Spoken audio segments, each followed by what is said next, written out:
Nossa mente está mergulhada na mente divina que sustenta os universos infinitos. Nossa força mental permanece impregnada da força mental divina, que está em toda parte ao mesmo tempo. Procure manter-se unido a essa força infinita e jamais será derrotado. Você tem esse poder, confie. Você vencerá em toda a linha, se o que quiser.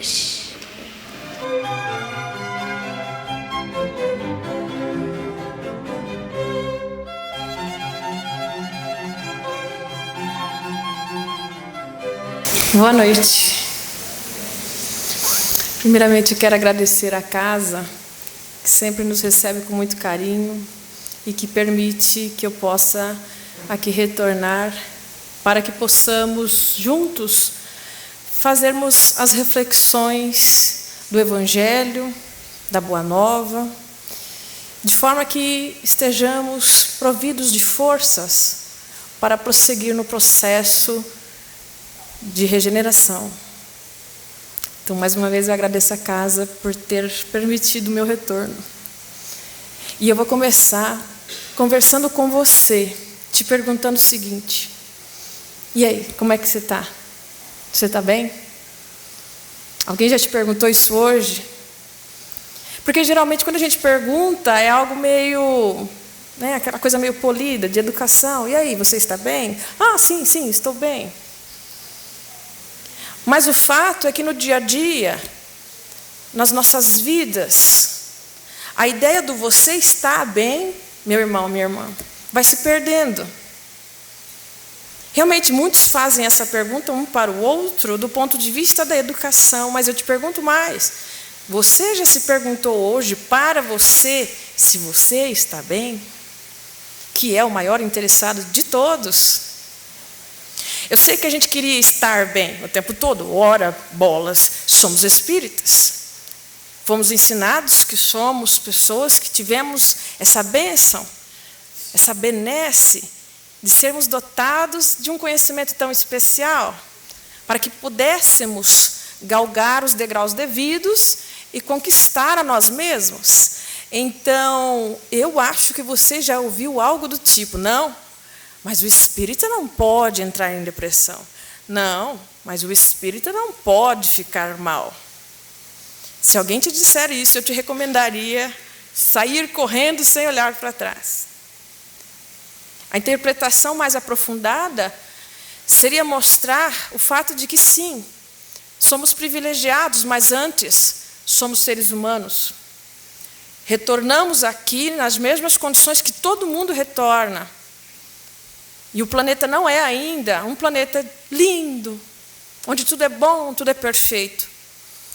Ainda vivemos desafios que às vezes conseguimos vencer, mas às vezes não, meus irmãos. E a gente não tem que se envergonhar se de vez em quando os nossos desafios, esses pequenos, grandiosos, do dia a dia, não forem devidamente vencidos. Não tem problema, no outro dia eu começo tudo de novo, que é a bênção da gente poder recomeçar. Mas é orgulho de nossa parte querermos nos colocar em um pedestal que nós de fato ainda não vivenciamos, que é o da perfeição. Estamos todos sujeitos a estarmos cansados, exaustos. E se eventualmente desejarmos desistir, é hora de parar e pensar, porque tais pensamentos povoam a nossa alma, sempre tão cheia de alegria, sempre tão cheia de vida, que voltou para cá, que reencarnou, com tanta vontade de mudar o mundo, e de repente se vê cansada, exausta, querendo um afago que nunca vem, querendo um reconhecimento de um filho, de uma esposa, de um marido que nunca vem, porque olha, é a correria do dia. Ah, isso é frescura, não tenho tempo para ficar falando com você, te elogiando sobre o que você faz de bem, sobre o que você faz de mal. Não é isso. Todos nós estamos sujeitos aos desafios da vida e, às vezes, chegamos num determinado ponto em que a gente dedica energia demais a coisas que são desnecessárias. Então, eventualmente, a gente começa a patinar, porque sem forças, de repente, nos vemos em condições psicológicas deteriorantes, desequilibrantes. Você acha que nós, quando saímos aqui dessa casa maravilhosa, que nos recebe com tanto carinho, não estamos sujeitos a sermos contaminados pelas energias lá de fora? Essas das discussões desnecessárias, essas do ciúme, essas da vaidade, essa do orgulho. Orgulho, o pai de todos os vícios. O evangelho de hoje é o capítulo 7, Bem-aventurados os pobres de espírito. Se conecta muito bem com a terceira parte do livro dos Espíritos, que fala das leis morais. Em especial, nós podemos começar com uma, que é a lei do progresso. Tudo precisa evoluir, tudo precisa crescer. E quando a gente começar a ver, a perceber que existe em nós um ímpeto para sermos melhores, vamos começar também a exigir um pouco menos de nós. Porque às vezes a gente se envolve aí numa condição de quem quer resolver a vida de todo mundo, porque olha, eu sou espírita, olha, eu tenho conhecimento. E vamos nos deixando de lado, nos esquecendo que aqui retornamos em primeira mão, primeiramente, com o objetivo de, sabe, essas feridas que estão aí dentro de você, que ninguém vê, só você, de resolvê-las, de curá-las.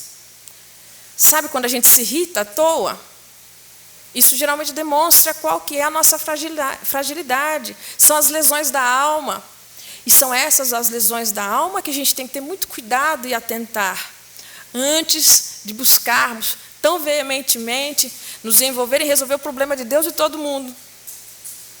Daí entra o orgulho. Cuidado aqueles que trabalham com muitas pessoas, profissões como, por exemplo, professores, médicos, psicólogos, terapeutas, porque essas pessoas tendem a se envolver com as mais diversas energias que passam pela sua mão. E às vezes a gente se envolve naquela linha de querer orientar, de querer trazer luz para o caminho do outro. E nos esquecemos de que, primeiramente, precisamos nos certificar todos os dias de que também nós estamos na luz. Nós vamos viver dificuldades, elas fazem parte. A questão é que nem sempre a gente está realmente no nosso melhor. E em homenagem a esse setembro amarelo, achei bonito o pessoal do coral, né, estar aqui, alguns de amarelo, nos fazendo relembrar a ideia da prevenção, né, de um ato que envolve um desespero de nossa parte e que não deve ser julgado por nenhum de nós. Porque, de certa forma, todos nós também morremos um pouquinho todos os dias. Todos os dias, quando a gente deixa de falar para aquele que a gente ama, aquilo que a gente sente. Todos os dias que a gente deixa de colocar um limite naquelas pessoas que convivem conosco. A gente morre um pouquinho todo dia. Todo dia que podia ter feito algo melhor dentro das nossas possibilidades e não fez. Todos os dias que se envolve com os problemas de todos, menos com o seu próprio bem-estar. A gente morre um pouquinho todo dia. Então também a gente desiste um pouquinho todo dia. E isso tem suas consequências. E precisamos estar atentos em relação a isso. Porque muitas das vezes essa ideia vem mascarada de eu estou sendo caridoso, estou tentando ajudar a todos. Essa é a minha função. E nas mais das vezes é apenas orgulho. Tenhamos muito cuidado, meus irmãos, porque o orgulho tem múltiplas facetas. Ele pode vir disfarçado das mais diversas formas. E aí nos fazer acreditar que continuar tendo certas posturas seja realmente o ideal. Como, por exemplo, a postura da vitimização. E de nos acomodarmos onde estamos, de tal forma que, quando nos cansamos, porque a energia ela tem seus prazos. Todos os dias, por exemplo, você deita, dorme. Por quê? Você se alimenta. Por quê? Você toma água. Por quê? É porque seu corpo tem limites. E ele precisa se reequilibrar. Ele precisa se reabastecer. Ele precisa se restaurar. Então, essa energia que a gente perde ao longo do dia precisa ser restaurada. Por isso que 1/3 do seu dia, para a sua máquina física, é dedicado 8 horas, em torno de 8 horas, para a maioria das pessoas adultas, é dedicado para a restauração da máquina. E o Espírito, que é eterno, que é imortal, não restaura, não? Não cansa? É claro que cansa. Cansa muitas das vezes de só ouvir, nunca falar. Ou pelo contrário, de se encher de personalidade, dizer, olha, eu sou assim mesmo, eu faço mesmo. A gente costuma dizer a pessoa que arrebenta a cerca, né? Sai levando tudo no peito. Isso cansa. Chama-se estresse, típico dessas pessoas de personalidade ditas fortes, quando na maioria das vezes apenas é orgulho, foco no self. Isso cansa. E quando isso acontece, é preciso ter cuidado. O orgulho nos leva a isso. Quando a gente é humilde, isso é muito diferente. Porque a gente não tem problema em dizer, fulano, eu estou precisando de ajuda, você me ajuda? A gente não tem problema com isso. O humilde não tem problema com isso. Ele pede ajuda. Ele vai até onde ele pode. Porque ele tem essa noção de seus limites. Ele enxerga isso com clareza. Enxergamos, meus irmãos, nossos limites. A gente consegue ver, até aqui eu vou precisar de ajuda. Vamos fazer uma parceria, ao invés de querer resolver tudo sozinhos. Não, mas eu vou fazer porque sozinho vai mais rápido.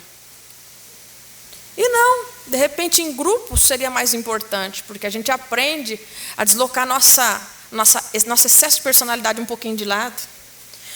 Nós temos como que se fossem 4 níveis vibracionais, vamos dizer assim, vamos colocar essa expressão, níveis vibracionais da alma.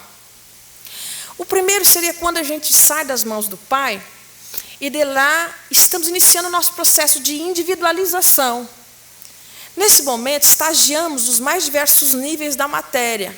Atingimos a maturidade e nos tornamos espíritos com E maiúsculo, espírito. Ali ainda predomina o egoísmo, porque, olha que legal, eu me vejo como um ser individual, um ser que tem desejos, um ser que tem vontades, um ser que quer. Então aí predomina o egoísmo. Logo na sequência, conforme eu vou vivendo um pouco mais, me aprofundando na matéria, nós passamos para um segundo nível vibracional. Nesse nível vibracional, nós já começamos a receber estímulos do meio externo, do mundo ao nosso redor. E a gente começa a perceber que existem pessoas que vivem conosco no mesmo planeta, na mesma casa, nas mesmas condições. Então, eu me torno uma pessoa sensível, essa fase de sensibilização. A partir do momento que eu já me sensibilizei para esta realidade, para este fato de que existem pessoas ao meu redor, que eu vivo no mundo, que eu transito neste mundo, junto com outros seres. Eu disse seres, porque nem todos são humanos, né? Aí a gente segue para um próximo nível vibracional, uma abordagem da vida espiritual, que é a da conscientização, que é onde nós todos estamos. Senão não estaríamos aqui nessa casa espírita hoje. Eu começo a perceber que não basta. Se eu me sensibilizei, se eu percebi e recebi estímulos de dor, de alegria, de felicidade, de tristeza, horas, meus atos têm consequências. Então eu começo a ver a possibilidade de me acertar frente à providência divina, me alinhar, me sintonizar com a energia superior. E eu passo então a perceber a necessidade de, em errando, corrigir. Então, o processo de conscientização. Eu errei, eu corrijo. Gente, nossa, não percebi, me desculpa. A culpa foi minha, me perdoe. O que eu posso fazer para consertar? Então, a gente começa a desenvolver esse processo de identificar que eu sou responsável pelos meus atos. E isso passa a ser muito presente nas nossas vidas. O nosso próprio espírito, a nossa própria consciência passa a nos cobrar isso. Então é natural, nesse nível, que é no qual nós estamos, as cobranças do nosso íntimo começarem. Porque você acha que você está aí novinho, né? Fresquinho na vida. Não. Muitos de nós, inclusive, arrastamos histórias que nem no Brasil, a maior parte delas, se encontram. São histórias que começaram lá atrás, às vezes até em outras nações, e que criaram automatismos em nós, dos quais a gente não consegue se livrar até hoje, e que tem como consequências básicas muitos de nossos vícios. Então, a gente veio para o Brasil na tentativa de fazer esse processo de autoavaliação e regeneração. E aí chega aqui, lá no fundo, a gente sabe para onde a gente tem que ir. Lá no fundo, já começa a despertar a ideia de que eu fui feito para a perfeição. Eu fui feito para ser perfeito. Eu tenho uma centelha divina dentro de mim. Ela vibra aí dentro. De vez em quando você vê ela. Eu sei que você vê. Lá no fundo você percebe, se alegra com isso. Porque por alguns minutos, num relance, você vê para que de fato você foi feito. Você vê que tudo isso é transitório. E você vê, enxerga com clareza, mesmo que por alguns instantes, que não foi feito mesmo, como Jesus nos disse, a felicidade realmente não é desse mundo. Ela é do mundo interior, que só se a gente perseverar na busca pela nossa regeneração, pela nossa moralização, só assim nós vamos conseguir. E eu duvido que quando a gente perceba isso, não fica aquele ímpeto do tipo, faça mais, melhore, vamos. E aí que o perigo mora. Porque a gente começa a se exigir tanto, que a gente começa a desperdiçar algumas energias aí. E é a hora que a gente entra num processo de colapso psíquico, um colapso espiritual, e há de se ter muito cuidado. Porque nós não podemos esquecer que nessa fase na qual a gente se encontra, tem mais uma, né? A que vem na sequência é a de uma dedicação, é a da devoção. Eu já entendi que realmente eu convivo com outras pessoas, que eu tenho que fazer as correções devidas àqueles meus erros. É simples. Errou, corrige. Sem drama. Sem grandes dramas. Sem discussão. Não precisa de discussão. Não precisa de briga. O que a gente vai fazer para corrigir? Ponto final. Quando a gente chega nesse nível, a gente começa a despertar para essa questão que a gente falou. Mas na sequência vem um próximo nível, que é aquele que os espíritos de escola já atingiram. Como o Dr. Bezerra de Menezes, Joana de Ângeles, entre outros. É o da devoção. Então, a personalidade ela vai sendo colocada de lado. Eu sou fulano de tal. Quem quiser me entender, se vira. Excesso de personalidade. Tem gente que acha isso lindo, né? Virtude. Olha, que pessoa de personalidade forte. Quando, na verdade, é só orgulho. Quando, na verdade, é só vício. Porque não entendemos ainda que a gente tem que baixar a bola para poder ouvir o que está acontecendo ao nosso redor. Estamos mantendo as nossas insensibilidades, quando, na verdade, a gente já está no terceiro nível, não tem mais espaço para que nós sejamos insensíveis. Então, é por isso que a gente sofre, porque a gente já está numa condição de compreensão tal que a própria consciência te cobra. E aí, você não vai fazer nada? Aí a gente começa a sofrer. Depois que a gente entende que isso é natural, eu paro com essas inocências, e a minha abordagem muda. Eu passo a doar de mim, voluntariamente, porque eu quero, não vou esperar nada em troca. Estou fazendo porque caiu a ficha de algo, meus irmãos, que todos nós um dia vamos compreender. Fazer o bem faz bem. Por quê? Porque faz bem. Porque nos conduz à nossa essência, que é a da perfeição. E o caminho para isso é humildade e amor. O amor é o nosso fio guia, segundo o livro dos Espíritos, ele é a força de atração dos Espíritos, que nos une, que nos leva a enxergar com clareza o mundo no qual nos encontramos e, portanto, nos torna mais humildes. Enxergamos-nos como de fato somos, e aí vem a vergonha de pensar, nossa, eu aqui me achando. Do quê? Sobre quê? Se ainda há tanto para caminhar, se ainda há tanto para se conquistar. Conquistar de mim, que de vez em quando pareça um cavalo solto, que se vê do nada solto e sai por aí, perdido, sem rumo, sem controle de si próprio. Ainda há tanto para que nós nos controlemos, há tanto para que nós nos conquistemos. Então, uma reflexão que nós podemos fazer é que, como o próprio Richard Simonetti fala em seu livro Plano B, Ele teria dito que cerca de 40% das pessoas que reencarnam no mundo não teriam um plano encarnatório, né, estrito. E é compreensível, as informações batem, sabe por quê?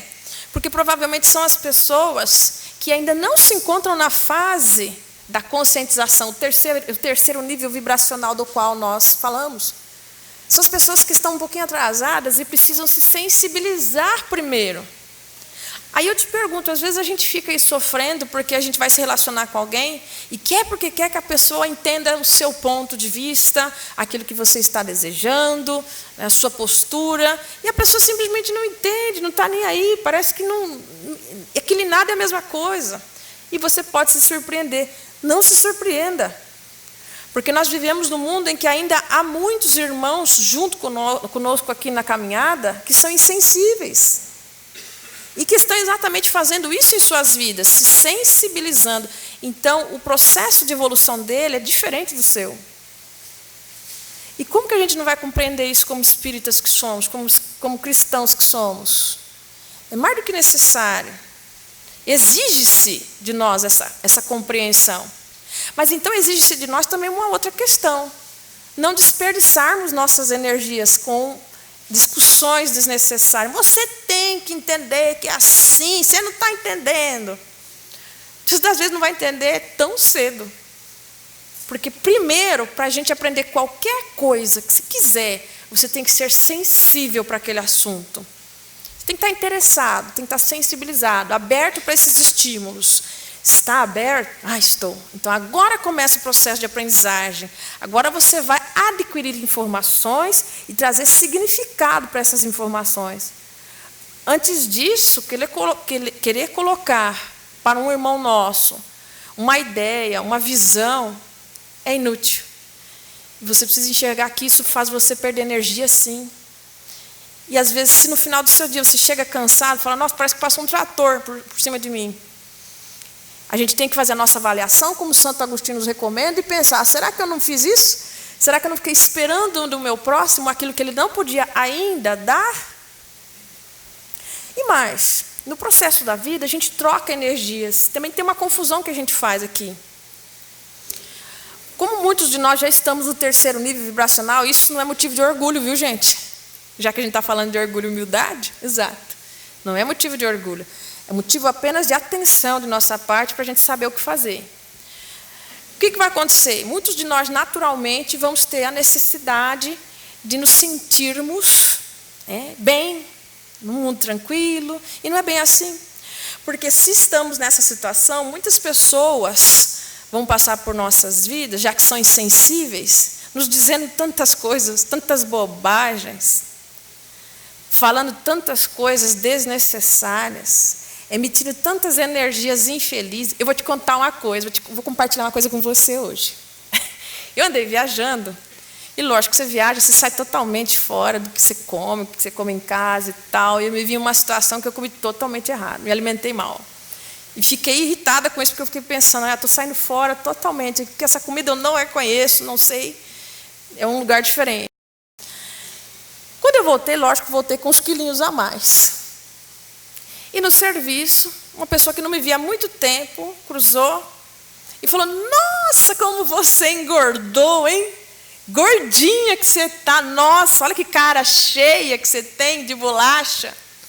Que vontade de falar poucas e boas para esse indivíduo, para essa indivídua, não é? E aí você veste, você se lembra, eu sou cristã. Aí você repete mais umas 10 vezes que é para lembrar. Porque olha que comentário mais desagradável, mas nada a ver, né? Que a gente fala, nada a ver. Qual que é a função de um comentário desse? Nenhuma, né? Mas para mim acaba funcionando como prova, é claro. Por quê? Porque no final você vai pensar assim, essa pessoa não tem sensibilidade nenhuma em relação à deselegância dessa pergunta. Para quem não sabe, tá, gente? É extremamente deselegante uma mulher, né, receber um tipo de comentário, você engordou, hein? Extremamente deselegante.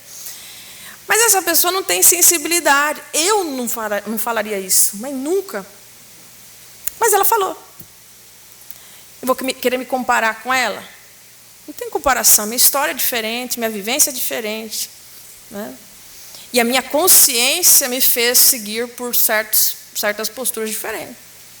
Ainda tem muita coisa para resolver. Todos nós aí, ó, se você revirar seu ser aí, você vai encontrar um monte de coisas que você tem que resolver, não é? De vícios, de automatismos, de traumas que a gente tem que resolver. Mas tudo bem, ninguém está te cobrando aí, ó. Oh, vamos, para ontem. Ninguém está te cobrando, e nem deve. Mas o fato é que a gente vai se cobrar, nós vamos nos cobrar. E se a gente entrar na energia dessas pessoas que vão passar pelo nosso caminho, porque segundo Richard Simonetti não são poucas, estão por aí, ó, junto conosco, o que vai acontecer conosco? Nós vamos nos contaminar energeticamente. Porque uma coisa que a gente observa, um engano nosso, que a gente ia conversando naquela hora, é que a gente troca energia, sim, o tempo todo. Mas é um engano a gente pensar que troca energia de forma unidirecional com as pessoas. A gente troca energia de forma multidimensional. Então, por exemplo, você namora alguém. Então, você dá um beijo na pessoa, você está achando que você está trocando energia com a pessoa. Não. Não. É com ela e com todo mundo que se ligar a essa energia de amor, de alegria, de afeto, porque a gente manda a energia do pensamento para o universo. De vez em quando a gente direciona aqui, ó, é para ela, é para ela, é para ela, é para ela. Mas ela recebe se ela quiser. Só que a energia do meu pensamento já foi para o universo. Então, cria uma psicosfera em torno do lugar por onde a gente anda. E não é muito incomum lá fora. Sei lá, pensa aí com os seus botões da sua realidade. É no seu emprego? É na sua família? Que você se vê nessas saias justas aí que a gente comentou, que você fala, Senhor, que nada a ver. Dá-me paciência. Pensa aí, qual que é a sua situação? Porque lá fora, nós temos um mix de energias por onde a gente anda, por onde a gente circula. Só que se você estiver cansado demais, é natural. Eu duvido uma pessoa que esteja exausta, porque fez esse esforço físico ou esforço psicológico, seja qual for, e que você faça uma pergunta bem difícil de matemática para ela e ela responda direito. Pode ser a pessoa mais inteligente do mundo. Se ela estiver exausta, é básico isso, é fisiologia humana. Você tem cérebro também, o cérebro também é físico. Então a gente não funciona bem exausto. Só que a alma também cansa, porque perde energias das mais diversas em situações em que a gente reage de forma desproporcional. Você recebe uma notícia ruim. Recebeu alguma aí essa semana? Pensa aí com seus botões. Ou uma notícia que te desagrada, uma notícia que te contraria, vamos colocar assim. Como que você reagiu quando você recebeu essa notícia? Reagiu bem? Respirou fundo e falou assim, não, eu vou resolver, eu consigo, eu sou forte. Ou você falou, eu não acredito nisso. Ou você foi além e reagiu excessivamente, desesperando-se. Meu Deus, o que eu vou fazer? Caiu no chão, rolou, chorou, desesperou. Quando a gente reage além do que é necessário, uma resposta para uma ação desnecessária, isso gasta energia da gente. Física, do corpo. Né? Você já reparou que quando a gente chora, parece que o rosto esquenta? Gasta energia, viu? Chorar. Não precisa chorar não, viu, gente, para emagrecer. Tem outras formas, não vamos chorar por isso não. Mas, quando a gente se excede nas nossas respostas, a gente realmente gasta mais energia, seja física ou espiritual. Aí a gente cansa e nem percebe. Chega um determinado momento, a gente se encontra numa situação dessas, em que o ambiente está cheio de energias infelizes, deteriorantes, desequilibrantes. O que acontece? Você não está imunizado e você se contamina. Se contamina com a energia do outro, se contamina. Você já viu gente pessimista? Se contamina com o pessimismo do outro, dali a pouco a pessoa está falando mal do governo, mal de não sei o quê, mal de não sei o quê. Isso é verdade. Você está junto, na mesma vibe. Falando igual ou pior, se duvidar. E a gente se perdeu. Estamos patinando de novo. E quanto mais a gente vivenciar essa situação, maior vai ser o desgaste e maior vai ser o realce de todos os nossos maiores vícios. Precisamos ter atenção com isso. Porque a gente se infecciona fisicamente. Tem um monte de doenças aí, não é? Infeccionantes. E se esquece que a alma também é passível de se infeccionar. E não, meus irmãos. Nós já temos conhecimento para não deixar isso acontecer. Não se contamine, não. porque a pessoa não reconhece aquilo que você é, porque a pessoa te acha uma inútil, uma incompetente. Por que a palavra do outro, por mais que você ame esse outro, isso é mérito teu, por que a palavra do outro tem que ter mais peso que a tua? Por quê? Porque você ama ele? Porque você ama ela? E você se ama, que é o maior interessado de se estar aqui. Lembra que a gente começa saindo das mãos do Pai de forma a individualizar-se. E ainda estamos assim, individualizados. Por mais que a gente busque ampliar a nossa luz, compartilharmos energias felizes, nós somos seres individuais. Então somos os primeiros interessados em estarmos bem conosco mesmo. Então por que aquilo que o outro fala e fala mal de você tem que ter tanto peso assim? Pega isso, releva, desconsidera, deixa ali do lado. É mesmo? Você me acha assim? Tudo isso? Obrigada pela opinião. E segue. Se você achar que vale a pena analisar isso aí e dizer, nossa, realmente estou me sentindo tão vaidosa, tem que resolver isso. Maravilha. Vamos consertar, sem drama, sem desespero, sem ilusões, sem máscaras, sem melindres. Porque o tempo está contando. Não para, alguma coisa vai acontecer. Que desespero, vai acontecer alguma coisa. O tempo, não. Para a gente ser feliz. Porque enquanto nós nos envolvemos com essas energias desequilibrantes, enquanto estamos assim, cansados, exaustos e envolvidos, contaminados pelas energias infelizes que plantam em nossas cabeças, eu duvido que você seja feliz. E você é mais responsável do que aquele que te diz que você é incompetente, que você não presta ou qualquer outra coisa do tipo. Porque ele fala uma vez e você repete 1000 vezes mentalmente. Repete. Então você repete na cabeça tudo isso de negativo. Por que a gente não segue o que os espíritos nos recomendam e não passamos a repetir as coisas positivas? Olha para você.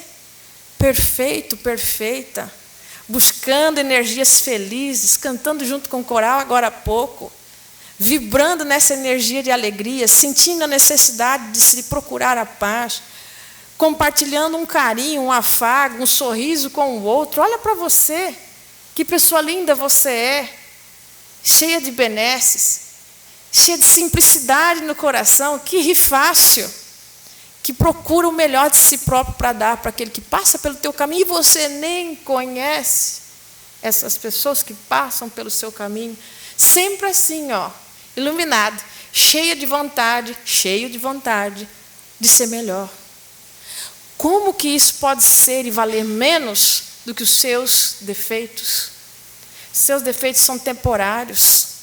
É preciso ter humildade para reconhecer que a gente, sim, tem defeitos. E é preciso uma certa coragem para assumir a necessidade que a gente tem de todos os dias corrigir os nossos erros. Sem drama, sem desespero, sem confusão. Aqueles que estão ao nosso lado estão aqui para nos ajudar. Por que nós não estamos evocando-os? Os nossos guias espirituais, nossos amigos, porque a gente não tem só o guardião como a gente pensa que tem. Só o fato de você estar aqui na casa espírita, por exemplo, por seus pensamentos, se aproximam pessoas do plano dos desencarnados que, por afinidade, passam a participar das suas rodas de conversa aí, conversa que você teve antes da gente começar a conversar. E por afinidade, alguns deles vão te visitar em casa, vão te visitar na sua vida lá fora, por afinidade. Nós temos amigos, meus irmãos. De vez em quando eu sei que você se sente sozinho na jogada da vida, mesmo tendo família, mesmo tendo amigos. Mas a gente precisa se lembrar que em momento algum Deus nos desamparou. Não precisa desistir, não. Eles estão aqui, basta a gente chamar por eles. Quando for necessário, eles virão ao nosso socorro. Não é possível que não venham. Eles têm alegria, porque você quer isso. Dura aí, eu vou lá, vou fazer meu papel, e não está nem aí. O próprio livro dos Espíritos e Evangelho, segundo o Espiritismo, nos falam que quando a gente não dá valor no nosso espírito guardião, ele diz assim, fecha suas asas e se vira e vai embora. Exato. Porque nós não desenvolvemos sensibilidade para aceitar as mensagens desses irmãos. Não temos mais tempo para sermos insensíveis para o auxílio desses irmãos. Pelo contrário, a gente tem que estar super aberto. Nesse capítulo, acho bonito, tem uma passagem em que Jesus teria dito assim, que a gente deveria ser mais como as crianças. E fica aquela interpretação, como assim ser mais como as crianças? Voltar a ser tolo, voltar a ser inocente? Não é isso. Você já reparou a criança? Encantada com tudo, tudo é alegria. Olha uma tartaruga, uma formiga, uma lagartixa, tudo é alegria para ela. Ela está descobrindo o mundo o tempo todo. E aí eu te pergunto, quando foi que a gente perdeu esse encantamento pela vida, que a gente acorda e vai dormir cansado? Cansado. Que a gente não tem nem muita alegria assim, compartilhar nada. Ah, tá bom, como é que foi esse dia? Ah, bem, foi bem. Sem estímulo nenhum, sendo que a vida é tão cheia de riquezas, tão cheia de tesouros. Sabe o que às vezes parece? Parece que nós estamos num momento em que meio que passamos por um pós-guerra. E aí a guerra já acabou. Você sabe o que acontece com o soldado, né? O soldado, depois da guerra, ele vai ter que vivenciar um processo psicológico muito dramático, porque ele viveu durante muitos anos aquela situação. E agora ele vai fazer o quê da vida? Então, nós estamos nesse processo transicional da Terra. Estamos tentando designar aí para nós, para onde eu vou. Acabou? Acabou, exato. E agora, para onde você vai? Qual a direção que você vai determinar para a sua vida? Vai continuar paradinho aí, quietinho, na sua, só vivendo? Ou não? Vou viver, vou direcionar-me para o alto e além. E vou buscar o melhor, vou buscar minhas conquistas, eu vou lutar, eu vou desenvolver minha coragem de arriscar pelo meu próprio processo evolutivo. Nesse pós-guerra é como se nós fôssemos todos soldados, né? E aí, como que num pós-guerra não vai ter gente ferida, né? Está todo mundo machucado aí, ó. Todo mundo, cheio de lesões. Alguns mais, outros menos. Alguns com lesões que arrastam há 10, 15, 20 anos, ou encarnações inteiras. Outros que vieram aos poucos fechando, mas ainda não fechou. Está aí a ferida aberta. E o duro é pensar que entre nós podemos ter aqueles que ficam sentados olhando para o tempo. Ah, uma hora essa ferida vai curar. Uma hora essa ferida vai curar. Eu estou tão cansada, acabei de guerrear. Ou aquele que pega a areia e joga na ferida do outro. Aquele que fala, como a gente disse na primeira situação, ai, eu estou tão cansado, a vida é tão difícil. Não aguenta a pessoa falar que a vida é difícil. Difícil é demorar alguns anos ou séculos para a gente ter a chance de reencarnar e fazer tudo o que você está fazendo aí. Ó. Você está fazendo um trabalho excelente, pode ter certeza, porque está dentro das suas limitações. Agora, ai, está tudo tão difícil, a minha vida, isso, aquilo, aquele pessimismo, aquela vitimização, aquela energia ruim lá no pé. Enquanto isso, sabe o que acontece com a gente? A nossa ferida infecciona. Porque ferida não fecha se você não limpar, não cuidar, não fechar. Então não adianta a gente ficar querendo olhar a ferida do outro, curar a ferida do outro, enquanto as nossas feridas estão aí, ó, infeccionando. Infeccionando com o nosso pessimismo, com a nossa falta de coragem, porque às vezes você vai precisar de muita coragem para consertar certos erros, para ajustar a sua personalidade e buscar o seu melhor. Essas feridas, meus irmãos, a gente só consegue curar assim, com muito amor, alto amor, sem desespero, com um desejo enorme de querer vencer, mesmo que de vez em quando a gente erra, a gente caia, não tem problema. Mas aos pouquinhos, um dia a gente vai olhar, e aquela ferida que a gente viu lá um dia, lá atrás, acabou, fechou. Que nós não façamos isso, não joguemos a areia na ferida do outro, porque a gente não sabe por que o outro tem aquela ferida. Às vezes ele estava lutando aí do teu lado no passado e você nem se tocou. Por isso ele fez essa ferida aí. Ó. Às vezes o pai, a mãe é de um jeito que a gente não gosta. O filho, marido, esposa. Ou a gente vivencia situações no serviço com pessoas que a gente não gosta. A gente não sabe de onde veio essas reatividades dessas pessoas. Por que elas trazem tais feridas? Não sei. O fato é que elas estão aí e eu não tenho o menor direito de jogar areia na dela. Mas um direito eu tenho de me curar, de cuidar dessa ferida. O legal é que quando você faz uma ferida no corpo, ela vai para cicatrizar, fica marca, né? O legal do espírito é que não fica marca. Se você fizer o processo regenerativo, não vai ficar marca, não. Você nem vai lembrar. Essa pessoa aí, ó, que às vezes nos fez mal, nem lembrava disso, nem sabia. Nossa, já tinha esquecido, porque perdoou de coração. Porque regenerou a sua alma, as suas feridas, através do nosso fio guia, o amor. Que nós possamos amar mais no nosso dia a dia, a nós mesmos, na busca por uma humildade que já faz parte da nossa rotina. Nós somos luz, você é luz, está cheio de luz dentro de você. Se de vez em quando as coisas ficam turvas, não tem problema. A noite também é necessária. E às vezes o não de Deus, a resposta de Deus para a gente é não, mas é um não para agora. De repente amanhã pode ser um sim. Então que a gente saiba lidar com o claro e o escuro do dia, que a gente saiba lidar com as nossas frustrações, porque elas são apenas um passo, um pequeno passo, para grandes sucessos da nossa alma, para grandes conquistas que nos farão evoluir, evoluir no bem, evoluir pelo bem, evoluir para o bem. Que Jesus nos abençoe agora e sempre. Obrigada pela atenção.